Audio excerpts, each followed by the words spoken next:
Good morning. My name is Rebecca Silverthorne Chisholm, and I'm married to the founder of the town, William Chisholm.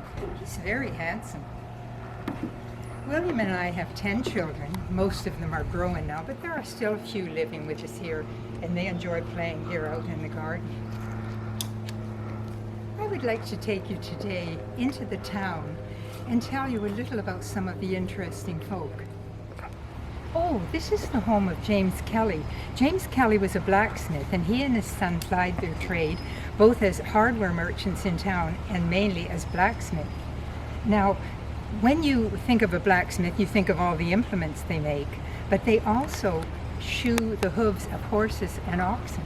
Now, when you shoe a horse, you lift one of his feet, not a problem. He stands steady on the other three.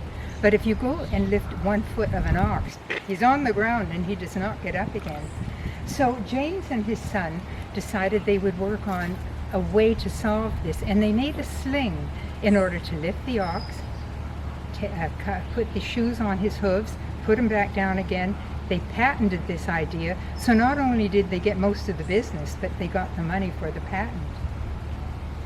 Now, as the family grew, as families do, and as the income grew because they were doing well, they decided to enlarge the house. You'll see it started out as a very small house, as most of the houses in town did.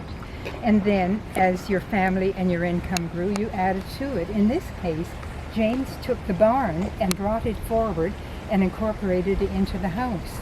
And as you go through town, you'll see more and more of this. Make sure you look for that. It's very interesting to look for.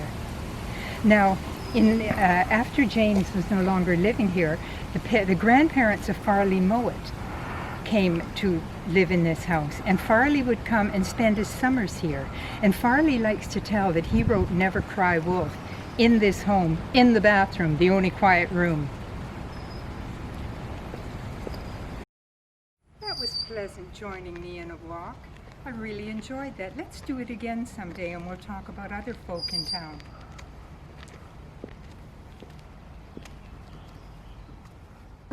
For more information about Oakville's history, visit our website at oakvillehistory.org, our Instagram page at Old Oakville, or our Facebook page at Oakville Historical Society.